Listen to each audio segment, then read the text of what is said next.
एक दिन ऐसा लगता है कि झारखंड राज्य यहाँ का मजदूर सप्लाई राज्य बन जाएगा। झारखंड खाली मजदूरों का राज्य है, मजदूर सप्लाई करता है और इसका मजा दूसरे राज्य ले रहे हैं। प्रतिदिन एक न दो एक्सीडेंटल बॉडी हो या किसी तरह की दुर्घटना हो, वैसे वैसे लोगों को डेली झारखंड में भेजा जाता है। भाई मेरा झारखंड के लोग झारखंड में इस तरह का पैदा होकर के क्या कसूर किया था कि इसको अपने झारखंड में नहीं रह करके दूसरे राज्यों में जा कर के किसी का गाली सुनना हो। हमारे झारखंड की नसीब खराब है, बेरोजगारी बनी हुई है झारखंड में, जिसके चलते भाग के वहाँ जाते हैं और वहाँ से जीवन सफ़र अपना चला रहे हैं और वो रहना नहीं चाहते हैं। कारण क्या है कि आज किसी भी तरह का घटना घटती है घर से लेकर के वहाँ तक, तो आमने सामने आने के लिए उसको 36-40 घंटे का सामना करना पड़ता है। लेकिन अगर कोई राज्य निकम्मा हो जाता है, यहाँ के प्रशासन निकम्मे हो जाते हैं, जिसका खमियाजा यहाँ के लोगों को, मजदूर को भुगतना पड़ता है, तो जहाँ जो है वहाँ अगर दो शब्द सुनना भी पड़ता है तो गम खा करके ले लेता है। कि मुंबई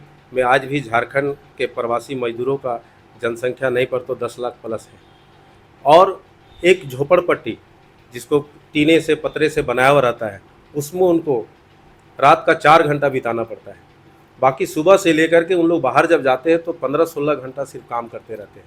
दिहाड़ी जो मिलना रहता है वो उतना नहीं मिल पाता है जितना वो काम करके देते हैं और भूख के मारे क्या करेंगे, परिवार को चलाना है, घर को चलाना है, तो जो काम नहीं करना है वो भी काम करने के लिए उतर जाते हैं। हम तो कितने बार देखते हैं कि अच्छे पढ़े लिखे लोग होटल वगैरह में काम करते हैं, कंस्ट्रक्शन लाइन में चले गए हैं, लेबरों में काम करते हैं, नासिक ऐसे जगह में जहाँ है वहाँ खेतियों में काम करते हैं। 22 साल के अंदर यहाँ विकास का जो कार्य होना चाहिए बिल्कुल ठप पड़ा हुआ है। भ्रष्टाचार बहुत ज़्यादा है, बेरोजगारी अति चरम सीमा पर बढ़ गया है। अगर वहाँ का कोई भी नेता इस तरह से बात करता है तो बिल्कुल गलत है। वो हम इतना जरूर कहना चाहते हैं कि या तो फिर वो भारत का नेता नहीं हो सकता। वीर शहीदों की धरती झारखंड एक ऐसा राज्य है जिसको पन्ना पर अगर लोग देखते हैं, पढ़ते हैं, तो भारत के भूखंड पर झारखंड एक बहुत ही अमीर राज्य है, समृद्ध राज्य है। और समृद्ध राज्य इसलिए भी है, इसलिए भी लोग जानते हैं क्योंकि भारत के भूखंड में यह ऐसा एक प्रदेश है जहां पर अकेले पूरे देश का 40% खनिज संपदा पाया जाता है। लेकिन दुर्भाग्य है इस राज्य का कि इस राज्य में 18% जो युवा हैं वो बेरोजगार हैं। 3 करोड़ में 18% लोग बेरोजगार हैं और कागज पे हम लोग क्या पढ़ रहे हैं, झारखंड एक अमीर राज्य है, एक समृद्ध राज्य है। आखिर क्यों नहीं इस 23 सालों के सफर में जो कागजों में हम पढ़ते हैं, जो हम सुनते हैं, वो जमीनी हकीकत उसका क्यों नहीं है, जमीन पर वो दिखाई क्यों नहीं देता है। आखिर वो 40% जो खनिज संपदा मिनरल्स इस राज्य में पाया जाता है, आखिर वो कहाँ है, आखिर उसका प्रयोग कहाँ हो रहा है, आखिर वह 40% खनिज संपदाओं का क्या हो रहा है। आज इस मुद्दे पर हमारे साथ बातचीत करने के लिए किशोरी राणा है, नव झारखंड फाउंडेशन के केंद्रीय अध्यक्ष हैं और प्रवासी मजदूरों को लेकर के हमेशा मुखर रहते हैं। महाराष्ट्र की धरती पर इनकी कर्म भूमि रही है, महाराष्ट्र में इनका व्यवसाय चलता है, सामाजिक कार्यों में भी ये सक्रिय रहते हैं और महाराष्ट्र में जो लोग यहाँ से, झारखंड से जो लोग कमाने खाने के लिए मजदूर जाते हैं, जो युवा पढ़ लिख करके वहाँ काम करने जाते हैं, उनके दोहन का इन्होंने देखा है, उनके साथ जो शोषण अत्याचार होता है उनको इन्होंने बड़े करीब से देखा है, उनकी समस्याओं का निराकरण ये लोग करते हैं। तो वैसे ही एक शख्स है हमारे साथ, झारखंड में भी इनकी अहम भूमिका रहती है। जो लोग भी दूसरे प्रदेश में जाते हैं काम करने के लिए, उनके परिवार के प्रति या फिर यहाँ पर जो दबे कुचले शोषित वंचित परिवार के लोग हैं उनके प्रति भी इनकी बहुत बड़ी भूमिका रहती है, उनको सहयोग करने में। किशोरी जी, भारत के भूखंड में झारखंड एक ऐसा राज्य है जिस राज्य को कागजी तौर पर तो लोग यह जानते हैं कि यह बहुत अमीर राज्य है, एक समृद्ध राज्य है, लेकिन अगर हम जमीन पर इसको देखते हैं तो जमीन पर दिखाई देता है कि झारखंड का 3 करोड़ का आबादी 18% बेरोजगार है। सबसे पहले सभी को जोहार झारखंड, और मैं आपको बहुत दाद देना चाहता हूं कि आप के चैनल के माध्यम से हम लोगों तक अपनी बात को पहुंचा रहे हैं। ये बहुत बड़ी बड़ी आप लोग को शुक्रिया अदा करता हूँ। रह गया सवाल झारखंड का, ऑलरेडी झारखंड एक धनी राज्य है, इसमें कहीं कोई बताने की बात नहीं है। लेकिन आज 23 साल अलग हो गया, बिल्कुल सही है। 23 साल के अंदर यहाँ विकास का जो कार्य होना चाहिए बिल्कुल ठप पड़ा हुआ है। भ्रष्टाचार बहुत ज़्यादा है, बेरोजगारी अति चरम सीमा पर बढ़ गया है। और यहाँ के जितने भी नए युवा हैं, शादी भी करते हैं, नहीं भी करते, कुंवारा भी रहते हैं और यहाँ से 1800 किलोमीटर कहीं जा कर के नौकरी ढूंढने का प्रयास करते हैं। ये सबसे बड़ा घिनौनी बात है। और मैं यहाँ के जनप्रतिनिधियों को बोलता हूँ, जो यहाँ मुखिया बन करके आज 11-12 मुख्यमंत्री बदल चुके, इस 23 साल के अंदर इन लोगों को थोड़ा सा इस विषय में गौर करना चाहिए, थोड़ा सा समझना चाहिए कि आखिर ये क्यों हो रहा है। मैं देखता हूँ प्रवासी लोगों को जब बाहर में, तो उसकी स्थिति को देख करके ऐसा लगता है कि क्या झारखंड इतना गरीब है, क्या झारखंड में कोई है, झारखंड में कोई गार्जियन नाम का चीज़ है। बहुत अफसोस की बात है ये। और ये जवाबदारी आम जनता के ऊपर नहीं जा रहा है, जो शासन चला रहे हैं उसके ऊपर जा रहा है, क्योंकि सारा लेखा जोखा उनके हाथ में है। वो चाहते थे तो कर सकते थे। एक साथ 3 राज्य का अलग हुआ था भारत से, और 3 राज्य में सबसे गरीब झारखंड ही बना हुआ है। और बाकी 2 राज्य जो हैं आज बहुत डेवलप किए हुए हैं, और वहाँ के जितने भी मजदूर वर्ग के लोग हैं आज कहीं बाहर नहीं जाते, उनको इतना रोजगार वहाँ दिया जाता है कि पूरे परिवार के साथ जीना चाहते हैं वहाँ। आज देख लीजिए कि यहाँ जितनी भी कोयला निकल रहा है आज के तारीख में, नए खदान की मैं बात करता हूँ, जैसे हमारा एक बहुत नज़दीक, घर के नज़दीक जो बड़का गांव क्षेत्र है, चतरा क्षेत्र है, वहाँ सिर्फ ट्रेन की पटरी जो बिछाई गई है कोयला ढोने के लिए बिछाई गई है। ये कोयला कहाँ जा रहा है?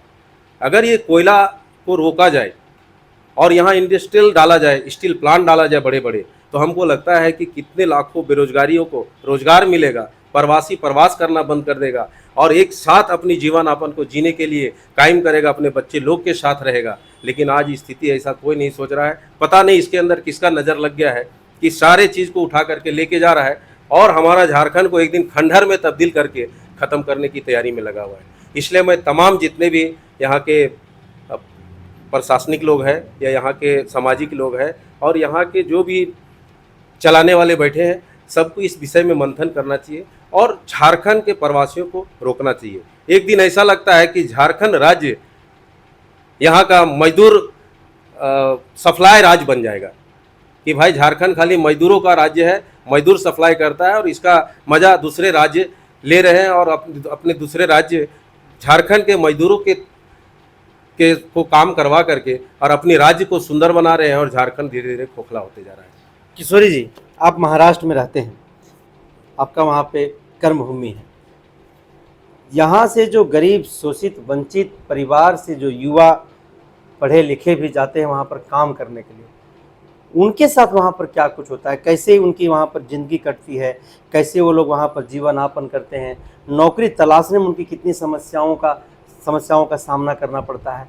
और किस तरह से उनको, जो हम लोग सुनते हैं कि उनको वहाँ पर प्रताड़ित किया जाता है, उनके साथ शोषण होता है, उनको मारा जाता है, उनको भद्दी भद्दी गालियाँ दी जाती है, क्या कुछ है? पूरी दर्द को थोड़ा सा पूरा बयां कीजिएगा, थोड़ा लोग सुनना चाह रहे हैं। देखिए, मैं जहाँ तक देखता हूँ, हम तो हर राज्यों में लगभग जाते रहता हूँ और ख़ास करके मुंबई पे ज़्यादा मेरा फोकस रहा है, क्योंकि मुंबई में आज भी झारखंड के प्रवासी मजदूरों का जनसंख्या नहीं पर तो 10 लाख प्लस है।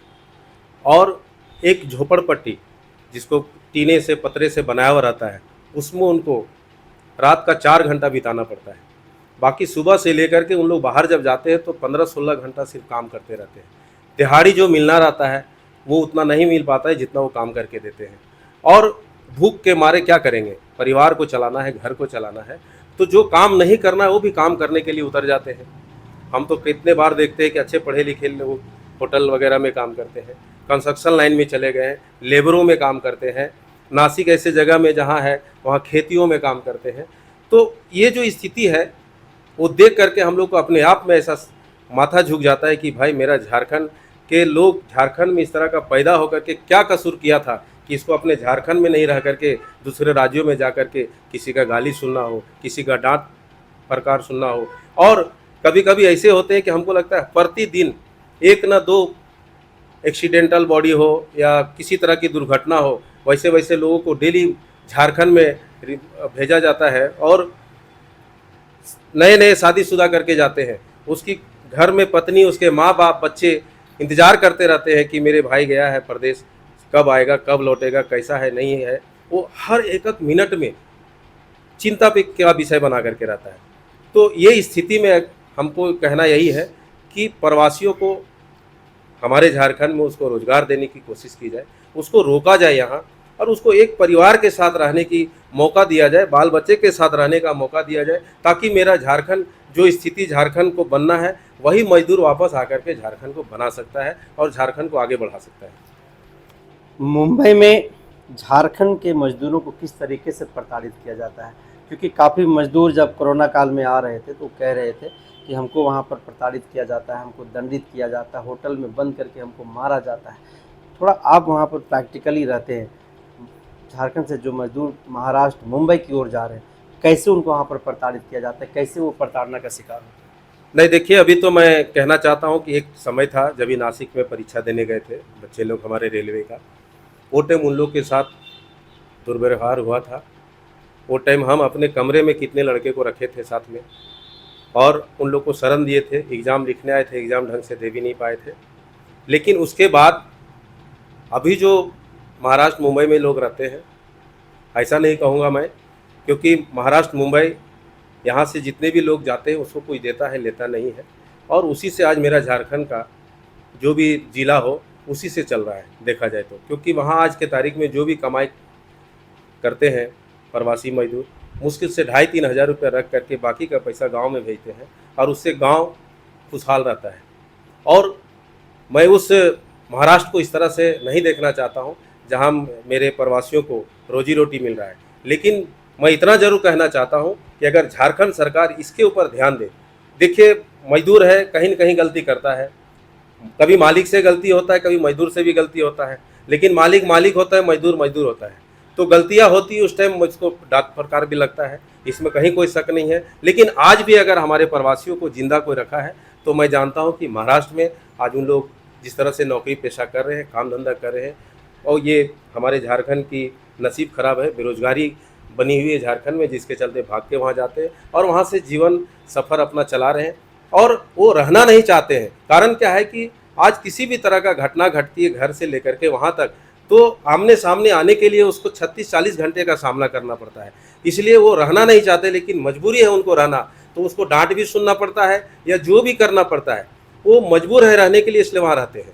लेकिन मैं ये कहना चाहता हूँ, हमेशा इस बात को दोहराना चाह रहा हूँ कि झारखंड को इसके ऊपर विशेष ध्यान देना चाहिए, और अपनी प्रवासियों को झारखंड में कैसे यहाँ उसको रोजगार मिले उसके ऊपर काम करना चाहिए। फिर जो उद्धव ठाकरे हर मंच से इस बात को कहते हैं कि झारखंड के जो मजदूर हैं वो यहाँ पर जिल्लत की ज़िंदगी जीते हैं, उनको यहाँ पर हम लोग मारते, वो खुद बोलते हैं कि हम लोग यहाँ पर सीधा एक लाइन में बोलते हैं कि काम करने आए हो काम करो, मालिक बनने का काम नहीं करो। फिर आप तो कह रहे हैं कि ऐसा कुछ भी नहीं है। फिर नहीं, वो हम ये नहीं कह रहे ऐसा कुछ नहीं। हमने क्या बोला कि मजदूर है, कहीं डांट फटकार भी मिल सकता है, मिलता है। हम ये नहीं कह रहे कि उनको बहुत प्यार मिल रहा है, लेकिन मजबूरी है उसको वहाँ रहना। आज वो भी जो बोल रहे हैं, वो राज्य अलग है, मेरा झारखंड अलग है।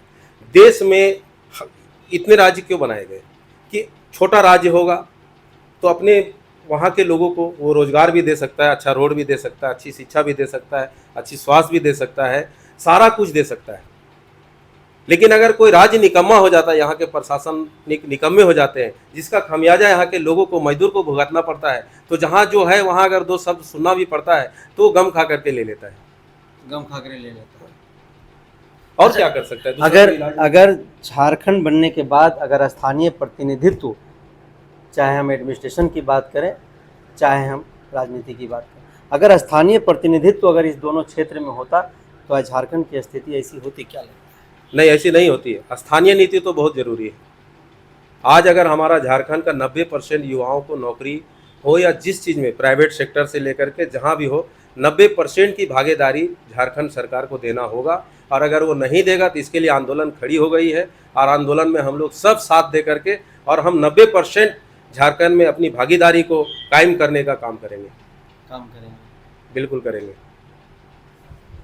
तो अभी 60-40 वाला जो आंदोलन पूरे झारखंड में छिड़ा हुआ है, तो आप उसका सपोर्ट कर रहे हैं, क्या करेंगे? नहीं, बिल्कुल नहीं सपोर्ट करूंगा। काहे 60-40? जब झारखंड मेरा अलग है तो झारखंड को 90%, वो भी 10% हम लोग खाली गिफ्ट दे रहे हैं, वो भी देने की जरूरत नहीं। जिस स्थिति में मेरा झारखंड है, जिस स्थिति में यहाँ भ्रष्टाचार है, बेरोजगारी फैला हुआ है, मैं तो बोलूँगा 100 से 100% अभी हमारे झारखंड के वासियों को, झारखंड के युवाओं को नौकरी से लेकर के सब जगह जोड़ा जाए। मेरा झारखंड 5 साल के अंदर झारखंड नया झारखंड हो जाएगा, बदल जाएगा झारखंड, बदल जाएगा झारखंड। बिल्कुल बदल जाएगा। और प्रवासी प्रवास करना बंद कर देंगे, अपने घर में रहेंगे, अपने माँ बहन के साथ, बाल बच्चे के साथ जीवन यापन करेंगे। ये प्रवासी है क्या, जो शब्द आप बार बार प्रयोग कर रहे हैं, है क्या ये? प्रवासी है, देखिए इन लोगों ने कोरोना काल का आपने जिक्र भी किया, और मैंने कई बार ये मीडिया के माध्यम से और पेपरबाजी के माध्यम से मैं बोला भी हूँ कि प्रवासी शब्द हमारे लिए गाली है। हम भारतवासी है, भारत में कहीं कोई भी कोना में जा सकते हैं और वो भी आ सकते हैं।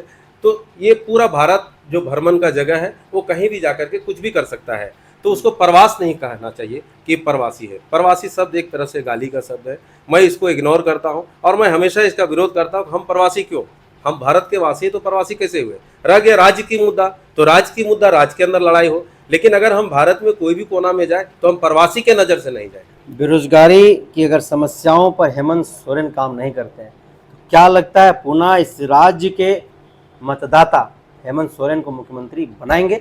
आप भी एक मतदाता हैं।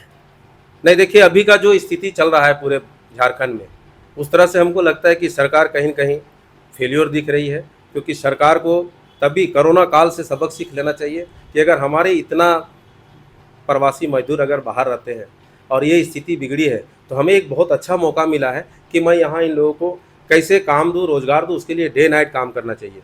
लेकिन इन लोगों ने अभी तक काम नहीं किया है। मनरेगा और ये सब जो ला करके लोगों को ठगने का काम किया है। किसी का घर 200-225 रुपये में नहीं चलता है। अगर आज एक नेता बोल दे कि 200 हमको दो, मैं उसको 200 नहीं 1000 रुपये देना चाहता हूँ, वो भी हमारे जैसा ही आदमी है, वो चला ले अपना घर और अपने परिवार को। ये तो बिल्कुल पूरा दिशा ही बदल चुका है। वो भी इंसान है, हम भी इंसान है, मेरे भी घर परिवार है, उसके भी घर परिवार है, तो फिर ये दो नज़र क्यों? तो मनरेगा 200-225 रुपया में क्या घर चलता है? ये सब बिल्कुल ठगने वाला काम है। झारखंड में कॉमर्शियल जोन बना करके इंडस्ट्रियल जोन को स्थापित करना बहुत ज़रूरी है हर जिलों में, जहाँ छोटे छोटे उद्योग डाले जाएंगे और वो बिल्कुल सरकार के रूपरेखा में काम होना चाहिए। उसको ईजी वे में वहाँ लोन मिलना चाहिए, ईजी वे में वहाँ ज़मीन मिलना चाहिए। हर जिला में उसका एक नक्शा अलग बनना चाहिए, सिर्फ वो इंडस्ट्रियल जोन हो, और वहाँ जितने भी झारखंडी लोकल लोग हैं उनको वहाँ रोज़गार देने का काम करना चाहिए। बहुत फैक्ट्री वाले आना चाहते हैं, लेकिन यहाँ जिस तरह से ज़मीन का कारोबार में इतना बड़ा घपला हो रहा है, इतना बड़ा ठगा जा रहा है, जिसके चलते बहुत ऐसे लोग हैं जो यहाँ कुछ करना चाहते हैं लेकिन यहाँ की स्थिति को देख करके यहाँ से निकल जाते हैं।